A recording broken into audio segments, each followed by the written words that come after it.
Diwali, as for those who are not aware, and even for those who are aware, is the festival of lights. And I just hope and pray that this festival of lights actually lights that lamp in our lives, which can take away all these issues, all these troubles which we are facing at this point of time. But that's still future. 1 week yet for Diwali. But what has been that guiding light, that lamp in our lives for the last 14 weeks?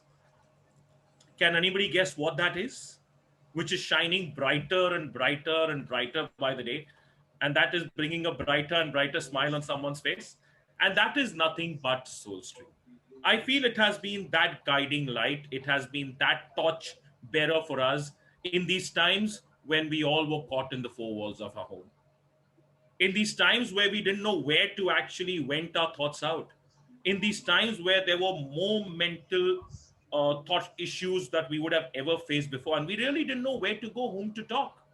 And here was that guiding light which showed us that yes, there is brightness at the end of the tunnel. And any light, there's somebody who lights that lamp, as we may have in various ceremonies. And I would now want to introduce to you that person who lit this lamp in all our lives. Yes, we all are the torch bearers today, but there was somebody who passed that baton to us. There was somebody who took that first step, and that is none other than our host for the evening, Menaca. Thank you so much for this opportunity, Menaca. Thank you so much for lighting or igniting our lives with this passion, with this beautiful platform. Over to you and our next speaker. Thank you, Menaca. Thank you so much, Rohan. As ever, no one beats the intro like you do. Thank you so much for that. Good morning, good afternoon, good evening, wherever you are in the world. Welcome to Soul Strings and a very warm welcome. And thank you so much for being on the platform. Today, we are going to introduce another guest speaker, Ana Ambika Pindoria. She is a serial entrepreneur, qualified as an accountant and a teacher of mathematics. She's worked very hard to create a multiple income streams through over 25 years of devotion of educational entrepreneurship. Her entrepreneurial nature was strengthened even further when she became mother to her daughter with special needs. This empowered her to open her own branded fresh juice, smoothie, and healthy eateries, as well as establishing a property portfolio. Today, alongside her husband, she is the owner of a thriving education tuition practice, educating over 100 students per week, owner of property business, and helps entrepreneurs thrive and lead the best life they can be, supporting them as their business growth mentor. I have huge pleasure introducing Anna, not for the all the titles and achievements she has had so far, but for the respect that she wants to share her own story and become vulnerable in the aim to help other parents to thrive in their life. Over to you, Amna. If you can just introduce yourself briefly, please. Thank you so much, Menaca, for inviting me to speak on this personal topic. What a great intro. I'm used to normally talking about academic subjects and business matters. So this is the first time I'm speaking about my role as a mother, and a very special mother to a very special young lady. I'm honored to be here and to have this opportunity, and hope that my story resonates and educates people who would like to understand a little bit more about the challenges that parents have with special needs children and the challenges I've had. Thank you so much, Menaca. It's been a pleasure to meet you back in July, and allowing me this opportunity to speak on this platform about this personal topic. And the team of Soul Strings are extremely professional, and great to be here and become a pleasure to participate in this platform. So today I'm going to be leaving those academic subjects and business matters behind, and I want to talk about my daughter and my role as a parent. Thank you so much, Anna. Thanks for that. And pleasure is all ours at Soul Strings. So the first question to you is, when you realized you have just become a mother of a special needs child, or as Dr. Puvan correctly said, a differently able child, what was your reaction? Well, it's a very big question, but to be honest, there wasn't a particular moment, as there was a series of indicators leading up to birth, which were extremely challenging. And these challenges were a series of curveballs that were coming one after another. I'm going to have to take you through those events so you can understand a little bit more about what happened and where I ended up, I am today. It all really began with that first scan, that beautiful first scan that we all look forward to when we're a mother, to go and see your baby for the first time. And in England, that's offered between 10 and 14 weeks. That routine scan, I went off, trotting off on my own to check baby was okay. The radiographer said to me very calmly that unfortunately she couldn't see the stomach and other internal organs. And that alarmed me incredibly. But she said that the heart was pumping and baby was breathing. And I didn't really take it seriously, even though I was alarmed. I thought, okay, fine, the baby is going to develop at a slower rate and I can go back to this scan, as I was asked to return after a few weeks and then come back and see how baby is. Now, when I returned at that second scan, it was actually the same radiographer who called and asked for that second opinion. And then, you know, something's not quite right when they're bringing 2 or 3 people into the room. And I was asked immediately to, you know, the first curveball, I was asked immediately to go to a specialist hospital for a neonatal fetal scan, because they couldn't find certain organs. So there was irregularities inside the baby's organs. I was in complete shock. I already had my son, so I was extremely upset that this time it's different and I'm experiencing something different. There wasn't really a particular point that I can isolate. When I knew the extent of the complications, it was one curveball after another until she was born. And then it just continued for a very long time. In fact, there was only a 50% chance that the baby would make it to term due to the blockages inside the amniotic fluid inside the sac, due to her digestive system. Don't want to get into too much detail, but for you to be able to understand that these issues were medical issues, and that's why there was a whole spectrum of, we don't know the prognosis, we don't know what is going to happen, and it's the unknown that you're dealing with.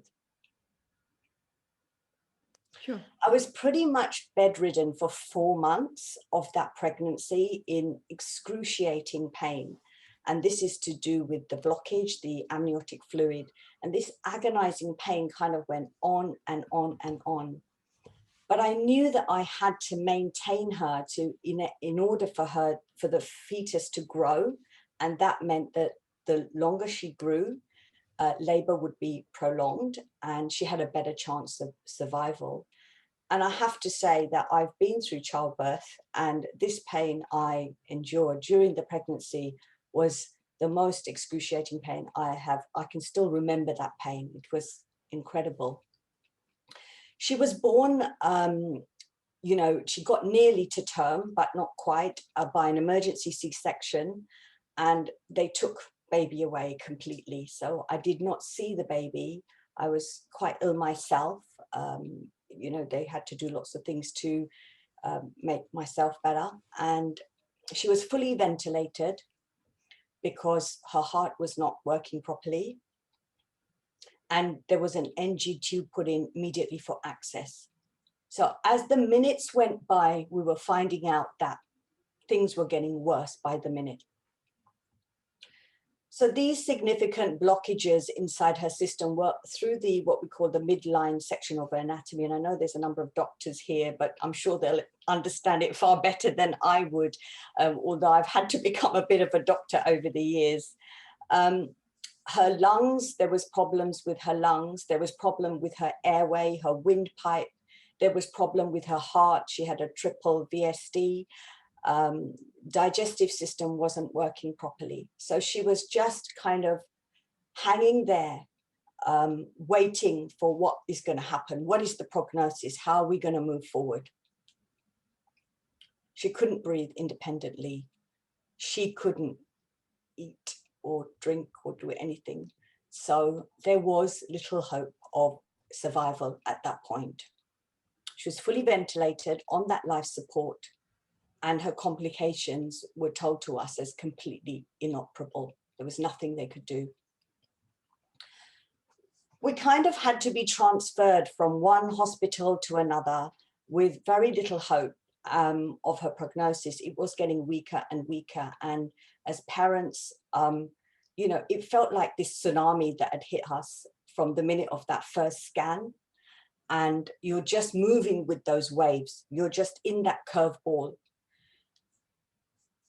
And it was a complete time of uncertainty. You just had to deal with it. You know, there wasn't any time to even moan. You just get on with it. We'd lost hope, as my husband and I had kind of lost hope, really.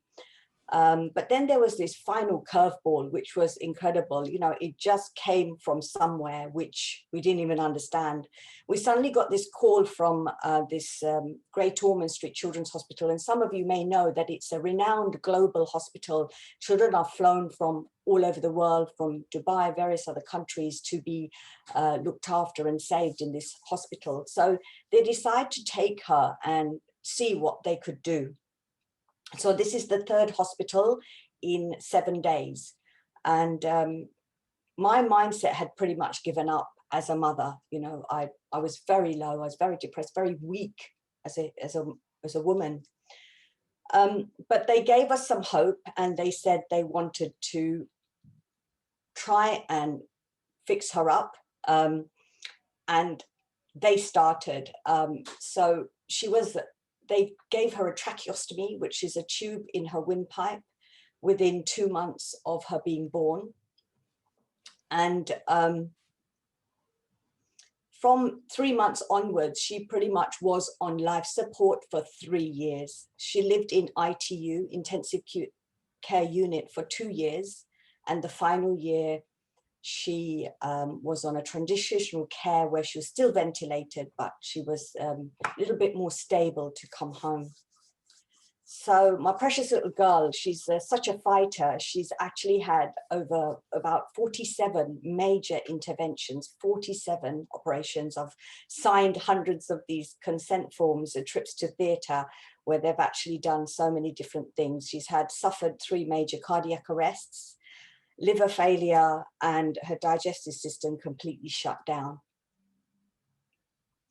With these countless respiratory arrests, you just feel like you've got nothing left. You know, you've got no emotion left. You're putting everything into saving your child. And we just kept going. We just kept going because we wanted to give her, as every parent does, that ability. So in that first year, we had to live in the hospital in a tiny little bedsit, and our lives were pretty much falling apart. Our personal lives were falling apart around us.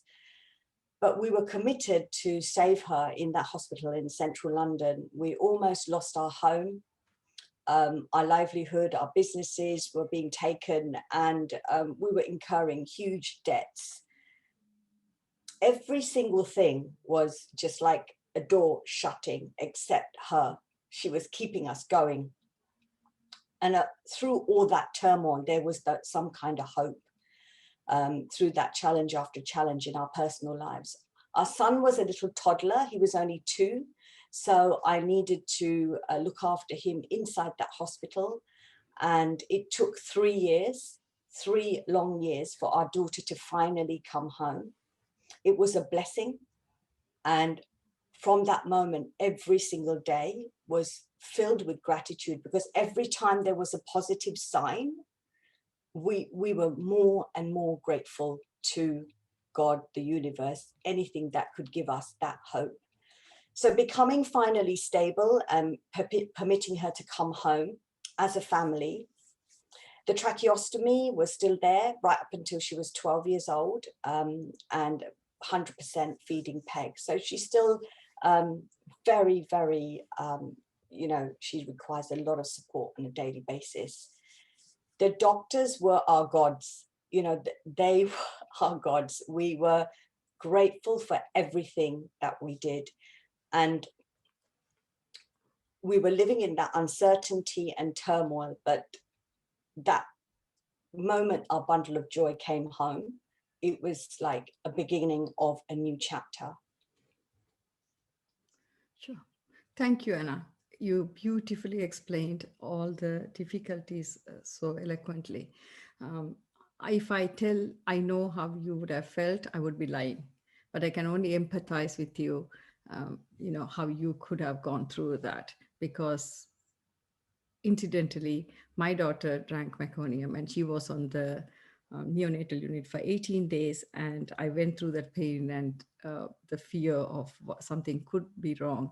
And I can only imagine how big a ordeal it would have been for you. And also I have another special needs children in the close family circle. So I can also empathize from that aspect, because I've seen, you know, she is one of the greatest mom I have known. She fights for the children all the time. And, you know, hats off to you and her and other moms out there who fight for their children every single day. That's all I can say. So going from there, I would want to ask what kind of stresses the parents or the mothers of special needs or differently able children go through. Can you please let us know, so that we as a community and a society can understand and hopefully will be more mindful and be able to support everyone better going forward? Absolutely, really good question. Thank you, Menaca. Look, stress, what is stress? Like, we all suffer from stress, but this particular stress, it's about the pressure, the daily pressure. And I'm going to talk in the context of now she's home, right? So I've talked about the stress then until she got home, like the prognosis, is she going to make it? Is she going to be alive? And now she's home, can I still look after her? So the pressure is, the stress is the pressure, and our inability, the mismatch with the inability to cope with that pressure. It's the daily pressure over the night. Is she breathing? Is the tracheostomy in? Is the oxygen flowing? These are the general stresses. But fundamentally, one of the biggest stresses is fear. The stress we have as special needs parents is fear. We are living in fear about our child's future. Who would look after our child? Will we outlive them? And if anything goes wrong, like, how can we cope? We're fear of so many different things, like in public, you know, how, if you have challenging behavior, how do you deal with that? So that is a huge stress. The other one's a really interesting one, and I know there's lots of doctors in the audience, but relationships with professionals for actually mums like me is very, very stressful. It's so invasive, because you have social workers, you have doctors, you have people coming inside your family life, questioning your house, how you live. How are you going to look after these medical plans? Are you serving that medical plan? Is your house clean enough? Extremely stressful on a daily basis to everybody that has special needs children. Is the prognosis and the care that you're receiving through the system, whether it's NHS system or whatever, is it fitting for your child? And is your child going to survive through that? So that fear, that issue of relationships is there. You have stress in relating with family and friends because you worry. You worry about the fact that you are almost that elephant in the room, right? People don't know what to say. So you then get left out, you become alienated, you become the problem family. And I'm talking from my experience. So for me, it was like, I would have people say to me, "You're amazing. I don't know how you do it, but I can't handle it." And that fundamentally to me was like, you know, I'm going to have to just cut off with you guys because what you're going through is so painful and I can't access that. So that is a big stress because you start losing your relationships around you and you get lonely. Friendships are taxed. And the other one in terms of stress is actually siblings, because you as a parent are suffering from a lot of guilt and sadness that your other child or your other children may be getting neglected, because the child that needs special needs is so intense. So how do you cater for those other children? So you are pushed with stress, thinking about how it's consuming you. Your marriage, gosh, where is the marriage? You know, you and your partner are 100% carers. So you've moved from, you know, being a professional, whether you're an accountant, engineer, what are you doing in your professional life is suddenly parked and you've become this 24/7 carer, doctor, nurse, carer, all in one. And that's huge stress for the marriage. You know, other issues around support, like how the stress for me was like, how do I access any form of respite? How do I get a break? That was a huge stress for me, because I would wonder, like, how do you do this? What is the application form? How long is it going to take? How much money can we get to get some help?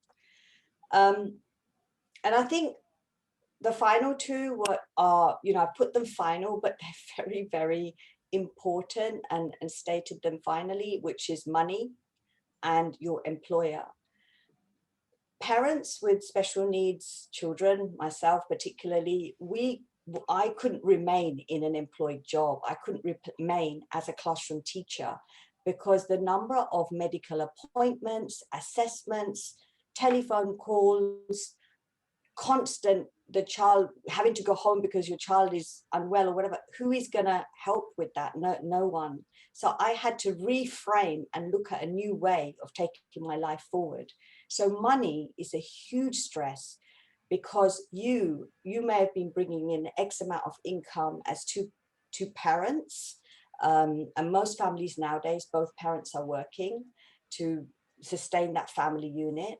So you are faced with that poverty, because you've lost that income. You've become someone else. You're actually that unpaid carer, which, horrible as it sounds, but when your whole life is just hit by this tsunami, how do you make your way out? Thank you so much, Anna. You know, as I said, you know, I have heard from people and have heard from parents, but every time a speaker comes on the platform and tells their story, I'm always, you know, being grateful for what I have, and going through the experiences what they have had with them, actually, because, you know, I think I've been classed as a empath and HSP. I probably, perhaps that has a part to play, but you know, everyone who comes here has a powerful story, and such as life, I guess. You know, I can only imagine what you went through. You have had different stresses, different aspects of that. Can I ask you, what has been the most challenging out of all of them, having your daughter? Very difficult question, because the whole thing has been a challenging. It's mindset. It's, for me, it was that loss of identity. I was highly qualified, very successful, loved my role in my work, in my friendships, and my my identity, it's that loss of identity. As suddenly I have become a doctor, a nurse, a carer, all in one person. I was terrified. I was absolutely terrified. That was my biggest challenge. Suddenly, like someone taking a switch like this and going, boom, your life has changed. The tsunami's hit. Okay, so now switch it. Life was like a conveyor belt initially. I was just drill, drill, drill, care, care, care. And I was losing myself. So it was all around this mindset, you know, maintaining my work. Where's the money going to come from? The stress is going up because there's no money. And managing that stress level, managing the mindset, managing that relationship with family and friends, loneliness, the feeling of isolation. Like you try and talk to people and you try really, really hard, but that somehow the negativity just pushes you back down because actually you're so busy looking after, carrying, doing the thing, because otherwise the tracheostomy falls out. You know, I'm falling 999. The ambulance has to be here in 2 seconds. Otherwise she's going to stop breathing. You know, there's no time to even think about yourself. So the biggest challenge is about losing that identity and that guilt around who am I now? And understanding that prognosis, how am I going to live? That was a huge challenge for me. Sure. Thanks, Anna. I can, I'm almost lost for words, which doesn't happen to me very often. Um, but can you tell me, as the time passed by, how did your life change after this experience? Because you explained to us so eloquently how it was before and after birth and when your daughter came home. But as time passed, I understand your daughter is much older now. So when time passed by, how did your life change?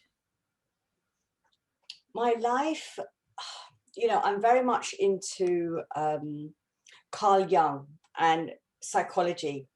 And one of his quotes, which I live by, is, I am not what happened to me. I am what I choose to become. And I believe that my first phase of my life, until I had my daughter, I was on the what we call ego phase. So if you read Carl Jung, we talk about the ego phase. So I was in that mindset. I was, 35 and I was successful. Okay. So how do you change? This curveball came like a tsunami and it's changing the full of my mindset.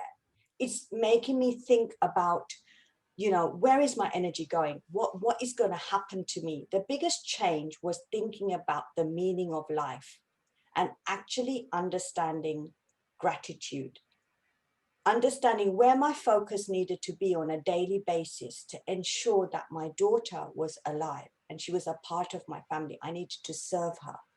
But at the same time, the biggest change was just appreciating the gift of life. I think up until that point, we all, we just breathe, right? We just breathe. But I did meditation in my 20s and I didn't really meditate properly. I learned all the techniques. But when these changes started happening to me, the meditation was at a deeper level, because every time she breathed through the tracheostomy, every breath was so valuable to me that I was counting every single breath. I was counting the saturation scene every single day. And the gratitude, once you move from fear, I was in fear mindset. Once I transformed from fear mindset into gratitude mindset, that was my transformation. That was my pure transformation. Thank you, Anna. Beautifully said once again, because mindset is everything. And I love Carl Jung's philosophy, so it's great that you mentioned it. And we all have ego. I'm sure, like even now, we all have ego, but to what extent we have it, I guess, is the question. And when we have adversities, and sometimes, people have asked me in the interviews, what would you change? I say, I won't I don't think I would want to change anything, because I wouldn't be this person if I didn't go through all that.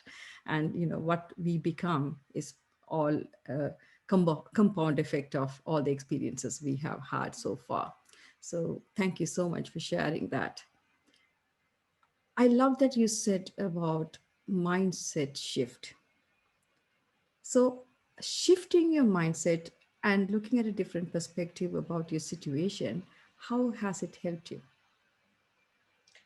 Hugely, hugely, because when we are in that place of blame, when we're in that place of looking for reasons, what did I do wrong? Did I take that tablet? Did I walk too long? Did I not rest? Did I work too much? Then you're constantly looking for a reason why this has happened to you.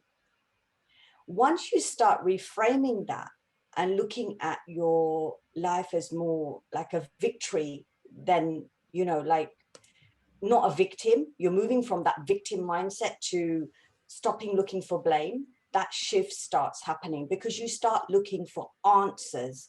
You start, you stop looking for that thing that's gone wrong, that imperfect thing, but just saying, okay, life is imperfect. I am imperfect. And how can I make it better? I think it also helped because like I am really kind of personality A type. And, I wanted to constantly turn things around. I couldn't accept that this is it. I kept thinking she's going to get better. She's going to get better. Things are going to get better for me. So being that personality type helped. Yeah, I think it definitely did. But yeah, reframing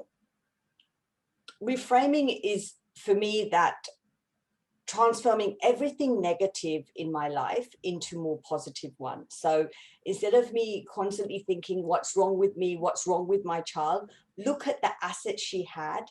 And when she used to come out of that ITU little cubicle thing and she used to have a little finger out and grab my finger, she went below her birth weight. She went to 3 pounds. She was born 5.5 and she went to 3 pounds, and we were sadly about to lose her.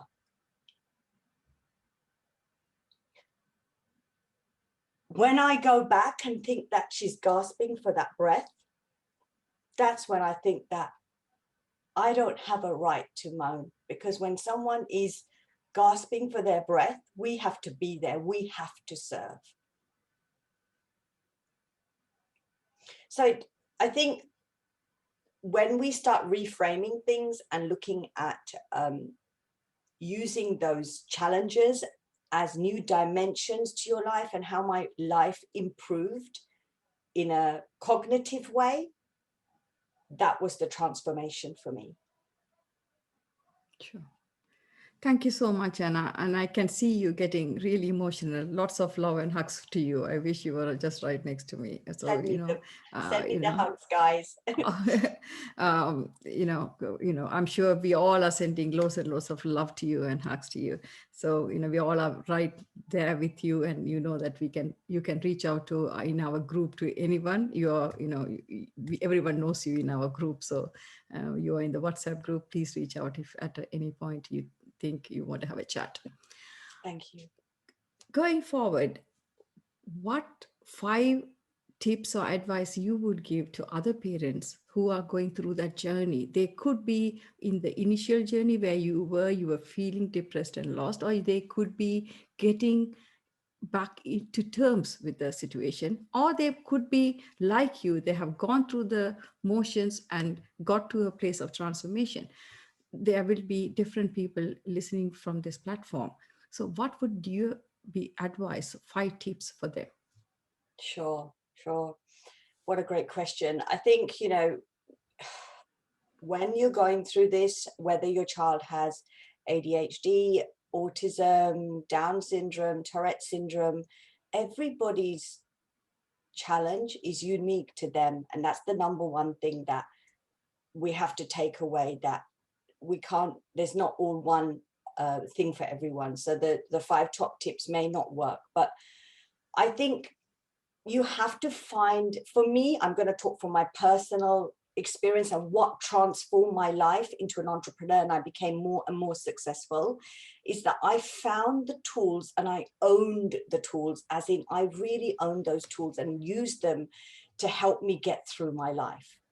I needed to create a strategy. I need to create a plan. I thought, this is where I want to be, and this is how I want to care for my child, and this is how it's going to happen. And I suppose I used a lot of my business side to then, actually map my life out, to create that strategy, create that plan. But the number one thing is to gain that awareness. What I'm talking about is when you get these tools, you're gaining an awareness of your situation. You have to be aware, totally consciously aware of where you are, and accept your child's special needs. I think I accepted her needs and where she would be quite early on. And that was a bonus for me. It's a challenging thing to accept and think, I suppose on a personal note, Menaca, I was coming from a place, and that sounds this horrible, morbid thing to say, but I was coming a place from she's not going to make it to now she's made it. So acceptance was easier. So gaining awareness and acceptance, definitely.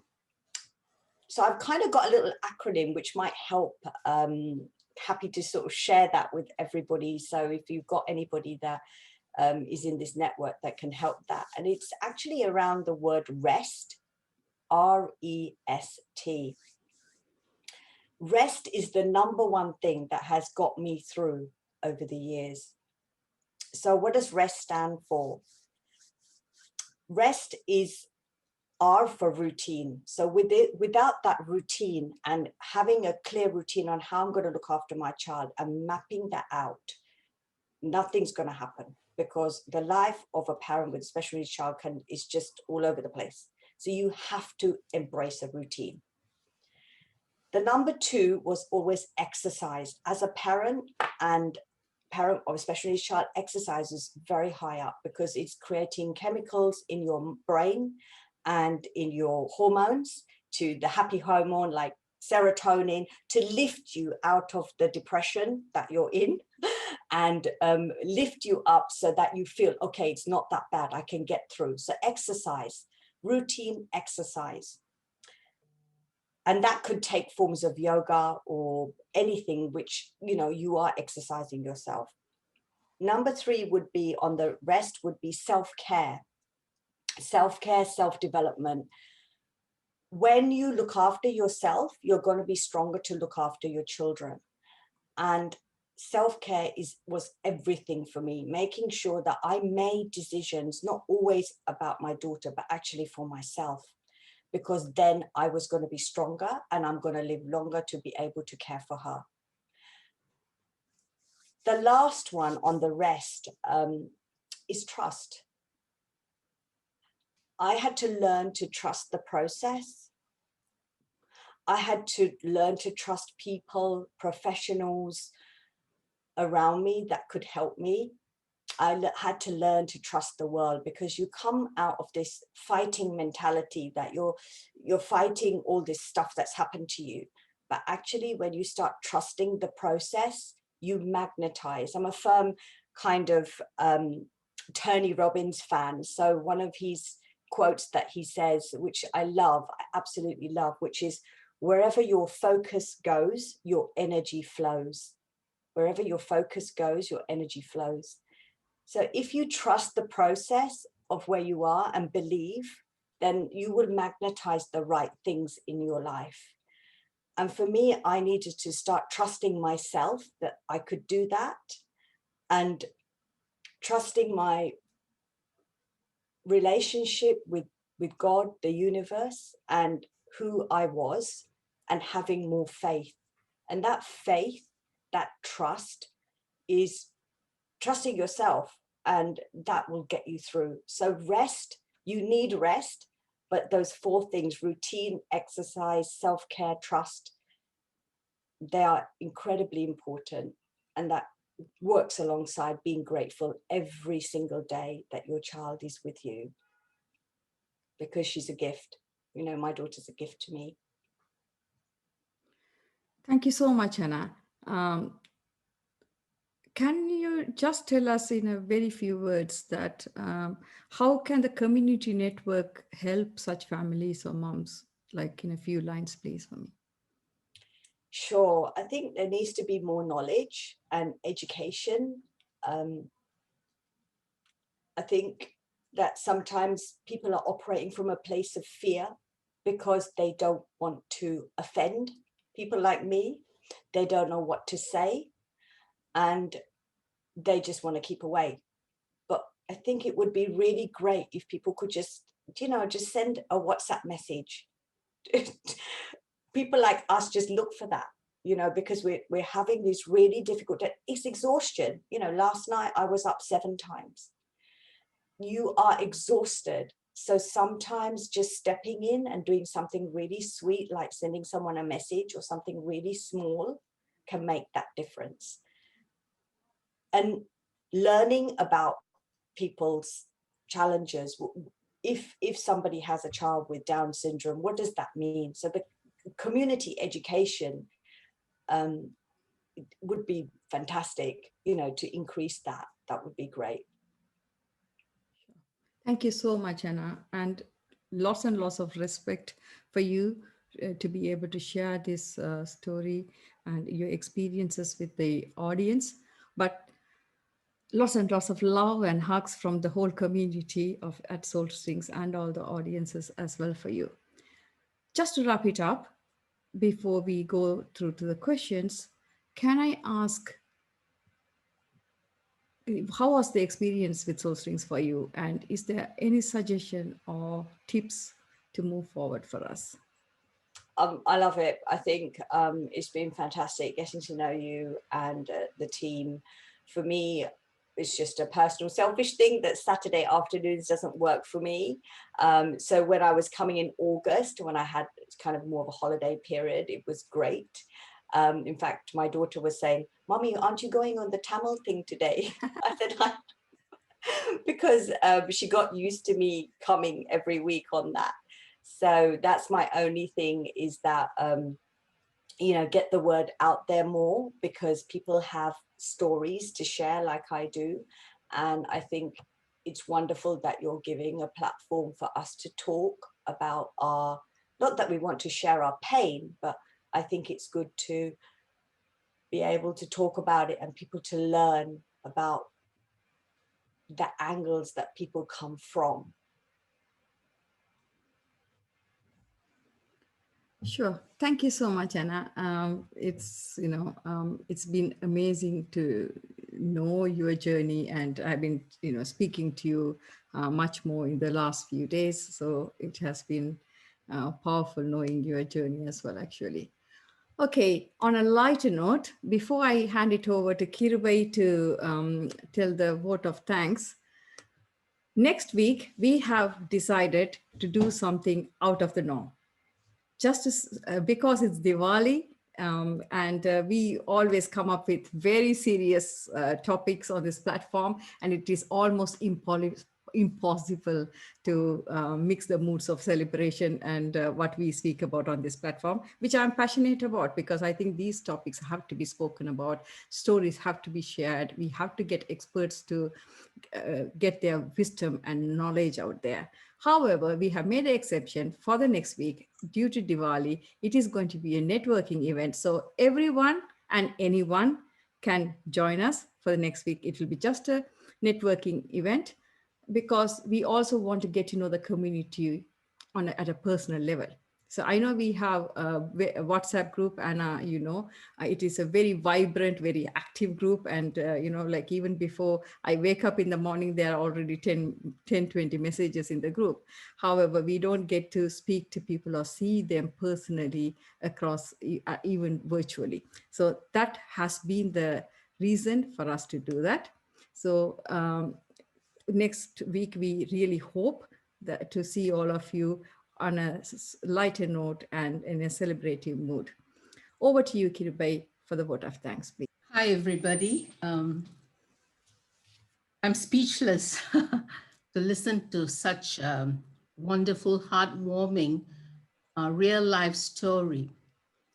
And as I was thinking and pondering about what to share and how to say thank you to you, this poem popped up, and I thought I will share this on behalf of your daughter, telling her mom and her dad, the child yet unborn spoke with the father, Lord, how will I survive in the world? I will not be like other children. My walk may be slower, my speech hard to understand. I may look different. What is it to become of me? Then the Lord replied to the child, my precious one, have no fear. I will give you exceptional parents. They will love you because you are special, not in spite of it. Though your path through life will be difficult, your reward will be greater. You have been blessed with a special ability to love, and to those who live your touch with will be blessed because you are special. To the exceptional mother and to the exceptional father, I dedicate this poem on behalf of your daughter.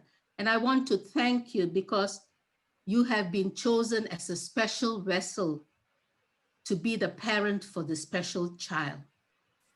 And with that, I want to thank each and every one of you at the platform today at Soul Strings for being part of this wonderful journey and listening to Anna, and also all those on Facebook. I want to thank you because together we want to say a blessing for bringing a blessed child into the world, and she will touch many lives in the future.